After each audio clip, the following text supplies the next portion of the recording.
Saya ada pertanyaan yaitu, kok judi online itu susah betul dihilangkan? Padahal kan teknologi yang paling gampang gitu, percaya nggak? Tanya pimpinan KSP ini. Itu teknologi yang paling gampang kok untuk menghilangkan judi online. Polri punya perangkat siber ya? Wow, itu mah picing mata, tiung, hilang. Nah, ditambah lagi dengan sedikit TPPO. Kasihan betul, pada saat kita bicara ini, tidak sedikit teman-teman kita yang masih menjadi korban TPPO di Kamboja dan lain-lain itu. Masih terjadi. Pak Arianto. Pak. Yang namanya suatu kejahatan itu Pak ya, itu bisa berulang-ulang itu, dalil saya itu mengatakan itu karena ada pembiaran.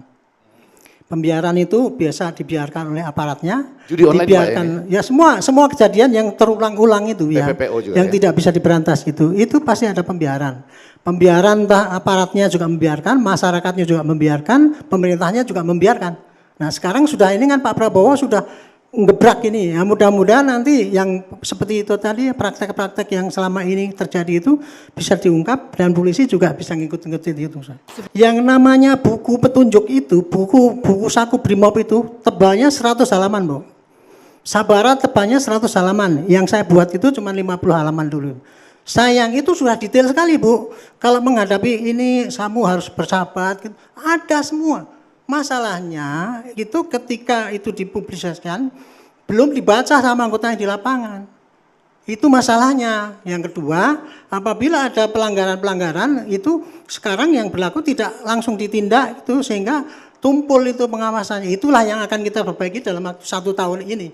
Mudah-mudahan kita ada perubahan kalau itu pakai dudun, Pak, kita bikin. Boleh, nggak boleh, gitu aja. Sehingga anggota di lapangan mudah dan kemudian bukan berupa buku, Pak. Kita masukkan dalam HP, anggota bisa tiap hari baca gitu. Kalau yang dulu enggak, yang buku saya buat itu sudah biayai AOM, sudah diedarkan seluruh polsek, sekarang dicek satu pun enggak ada yang baca. Jangankan anggotanya, perwiranya aja enggak baca. Itu contohnya kayak gitu, Pak. Presiden mengatakan bahwa adanya tantangan itu tidak menjadikan kita untuk berhenti, Pak Effendi. Jadi program-program tetap berjalan. Kalau terminologi dari yang amat terpelajar Ferry Juliantono tadi, ini suatu proses yang ongoing. Jadi antara praktek kebijakan publik dengan proses pembelajaran itu semuanya berjalan simultan. Dan memang saya kira realita kehidupan mengajarkan bahwa yang namanya solusi itu tidak selalu dirumuskan dan ketemu di depan. Dia ketemu di tengah jalan. Jadi kita berproses.